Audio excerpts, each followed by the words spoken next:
but there's no reason for people to be on the streets in Algiers right now, and we have to show support to our neighbors. I'm also asking folks to check on their neighbor, especially our elderly and our folks that might be disabled within our neighborhoods, to make sure that they are safe and they are also have everything that they need.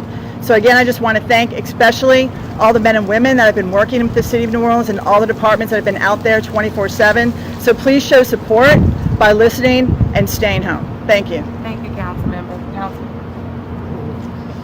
Good afternoon, and thank you, Mayor. Thank you and your administration and all of government partnership leadership team that's gathered here today. As it's been said, look, we've been here before. No city has gone through as many storms, fires, and whatever else we've gone through over our city's 300-year history. We know what needs to be done, and that's prioritizing our city's safety, our thoroughfares, to go back to our way of living. And we are focusing on our streets so they are safe, for us to move around, and of course power restoration. My team and I had a chance to go out into the District D and see the many trees that are down, but the glimmer of hope is many neighbors was out on their front lawns cleaning up safely as they can right now, putting debris, sliding to the curb. And much of the debris that I've seen throughout along Gentilly Boulevard looks like it's already ready to be picked up. And so we know how to take care of each other. That's the spirit of the people who we are. And I ask you just to stay safe, listen to our local officials, and we'll get through, just believing in each other and step by step, shoulder by shoulder. Thank you, Mayor. Thank you so much, Councilman. So we will take some brief questions at this time. Yes, ma'am. WGNO. I wanted to ask Ms. Rodriguez with Entergy, if I could. First. Yes, ma'am. I wanted to ask, you talked about damages to aid, it was aid income, right? Right. Yeah, can you tell me a little bit more about the damages? I mean, what specifically is wrong with it?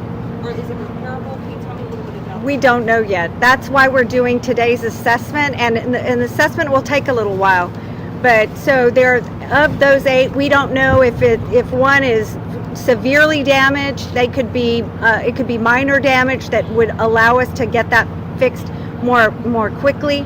I don't have a good answer for you yet. And just to follow up, I know you said you don't have a timeline, but is it looking like weeks now? People expect weeks or days. Anything that you can kind of give us like that? I think we can answer that better once we have completed the assessment, or at least get further into the assessment. We started it at daybreak this morning. We're just now starting, and you've heard from others that it's going to be a little bit, and even trying to get out there. We are moving helicopters in order to do some of the assessment. We're bringing in helicopters. We're utilizing drones.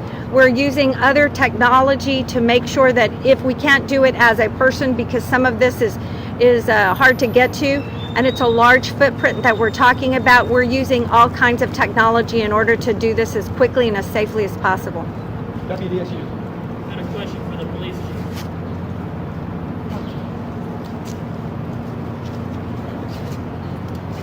Talking about the looting issue, how widespread is that in the city, and what should business owners be doing? So, I mean, when you say widespread, it's various neighborhoods in which we've been able to identify where these looters have targeted, no specific area. But we are asking our business owners to target hard themselves. But we're not going to just leave it upon them. It's our duty, it's our responsibility to help them with this as well. But it's also incumbent upon the community to lean in and lean forward and say, hey, this is not the time. Right now, we're going through some trying times, and we need to really pull ourselves through this together. So again, we're working with our Louisiana National Guard to implement our anti-looting deployment, but we will not tolerate any looting whatsoever. How soon will that be happening? Well, that started now. That's going on right now. As I've said before, we've made several arrests, as well as we have obtained warrants for subjects as well for their arrests, and that's for a state felony for looting in the state of Louisiana. And if the 911 system is down, how do people I think you heard the director say before, we have our fire stations that are open, we have our police stations that are open, but we have the National Guard that are boots on the ground as well as us. So, and we're all on the same radio system, so whomever, whatever public safety team member you may see, flag them down, and they will get the police to respond accordingly. Associated Press. But it's very important to understand and that you get it straight. There is no widespread looting operation going on throughout the city of New Orleans. And my directive has been very clear. Lock them up. We will not tolerate it. And we have not tolerated it. So we have apprehended those individuals associated with the looting that we have been able to identify. But there is no widespread looting going on in the city of New Orleans. Are residents who are being neighbors, who are understanding and exhibiting the spirit of humility, of empathy, who are cleaning up their lawns, who are servicing their community. That's New Orleans. That will not be targeted nor reported as being a city that is not under control. We are under control. We will remain under control. And we will hold individuals who do not follow the guidelines and the parameters that are in place and the laws. They will be held accountable. Thank you. Associated Press. Mayor Cantrell, can I mean, the weather is so hot right now. We don't know when the electricity is going to be back on. What can be done to people like cooling centers, any types of services that you can think of that are being done or can be done in the near future for residents, especially many who didn't have resources to evacuate before the storm, certainly don't have any resources now? Sure, But at the end of the day, and that with the same tone, many of our residents who did stay, and we know it's an upward of about 200,000, it's not all because they didn't have the means to evacuate.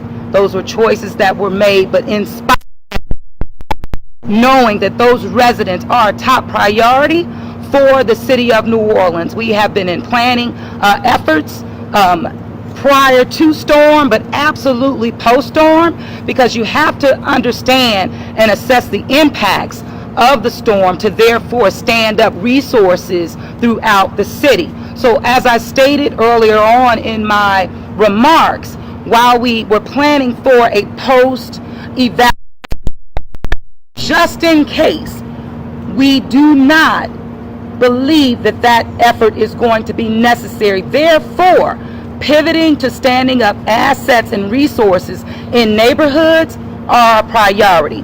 You heard mention the fire stations that have been stood up to provide not only oxygen staging, but also will be converted into power sources as well. More information for our public regarding resources will become available. I do not want to give any specifics at this time until they're fully operational. I don't want our people to go and we're not ready for them. But those things are in play, meaning we're getting those things in place right now throughout, and looking again, being neighborhood specific, areas throughout districts, working in partnership with neighborhood leadership, with the New Orleans City Council members, but in our unified command structure. I just want to follow up question, if I may.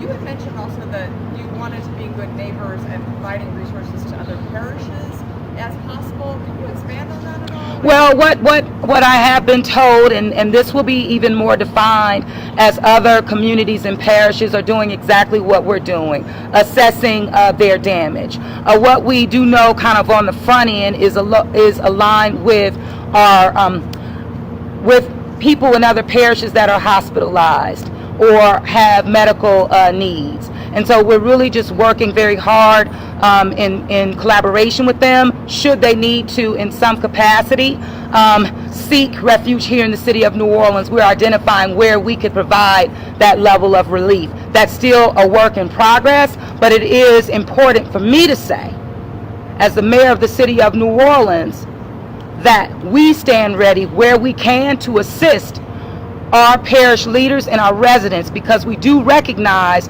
that the city of New Orleans is in a different situation, although we have challenges.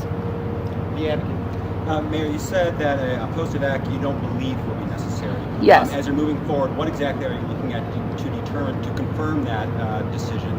Like, what are the exact factors? And is the convention center, what is the readiness of the convention center to handle such an operation? So first of all, we have been prepared to execute that as a plan should we need to. Based on the feedback that we have gotten from the ground and working, and this is an ongoing issue because things change and can change from moment to moment, and we will pivot accordingly. What I have right now does not look as if the city needs to do a major post-storm evacuation. So therefore, we'll pivot operations based on the conditions that we do see on the ground. The lack of power, as asked, is an issue, but people still have the ability to stay and shelter in place. So giving them the access to power, charging stations, cooling stations, oxygen, and other needs, that's where our focus is right now. As we assess, if those needs change, we will change as well.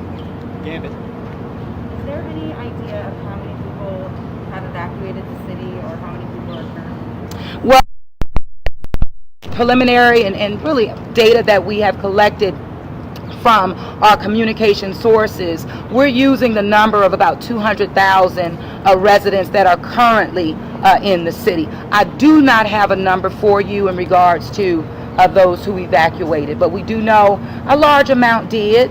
But at the end of the day, we're really focusing on those who are in the city right now and encouraging our residents who did evacuate to stay put until further notice. A couple more questions. Gambit, Bloomberg. I just have a quick question. I wanted to, get some clarity. It sounds like from what you're saying, Who are you with? Gambit, Okay. that looting's not a problem in the city. I think from what we've seen, sort of anecdotally, it's not a problem. The chief obviously thinks it is, and there's only a few. I'm trying to. Can we get a little more detail? Well, the detail is this. Or kind of how they were caught, that kind of thing. Well, I'll let the chief talk about that. He is the chief. Let me see this. I mean, we do not have the answers right now with regards to the numbers. Bottom line, they were apprehended because we were out there doing our job, being visible, patrolling our neighborhoods to ensure the safety of everyone, their persons as well as their lives as well as their property. So that is how they were apprehended, and we'll continue to do just that. As I said, we have implemented this deployment plan, something that we do every time we have a hurricane. We have to implement this plan. So we will continue to be vigilant with that. Okay, just to be clear, like, you don't think this is a huge problem? This is not. It's just, as always with crime here in New Orleans, it's a select few. There are a select few that are deciding to make that wrong or that bad decision, and we have to address them accordingly. And we will. All right, a few more. One more. Bloomberg. Yes, ma'am. Bloomberg News. I was just wondering, with all the oil Bloomberg. and gas, Bloomberg News, with all the oil and gas infrastructure around us, what have you learned about the situation with the refineries and all the storage and all the chemical depots? Is everything safe? Are there leaks? Well, not that we have been made aware of in any of those vulnerabilities relative to the city of New Orleans. What I have learned is and really not just learned, but it's been reinforced. The resiliency of this city and the priorities that we've set for this city relative to our infrastructure have proven to be good investments, and in partnership, of course, with our federal government, but also with the New Orleans City Council and this city administration across the board, with ensuring that investments in our infrastructure will remain a top priority so that we can become even more resilient and able to penetrate or protect ourselves from future penetrations of any disasters that come our way. And then a follow-up, if I may, with AT&T being down, and you mentioned public charging, what about public Wi-Fi? Yeah, well, that is a part of it as well. We're working with our providers on that. AT&T has committed, as well as T-Mobile, and so T-Mobile has been just really boots on the ground with us. So it's looking at the Wi-Fi, and it's also looking at the charging stations that we know are necessary to ensure that our people can receive timely information. But the texting is happening. So we do want our residents, again, to text NOLA ready to 77295 so that they can get accurate, real-time updates from the city of New Orleans. Where do you think those public Wi-Fi places will be? We'll let you know. Exactly. But as I mentioned earlier, we're going to utilize the assets that we currently have in districts through neighborhoods. So whether that is our fire stations, our rec centers, and the like. More to come on that. Again, resiliency, this city, we have over 8 rec centers that have been allowed and improved upon and invested in to have power generation to those locations. That's happening right now. That's a part of the planning that's going on now. Once that's set up, fully available, we will communicate effectively with the community in terms of where they need to go to access those resources. More information to come. Thank you so much. Thank you all so much.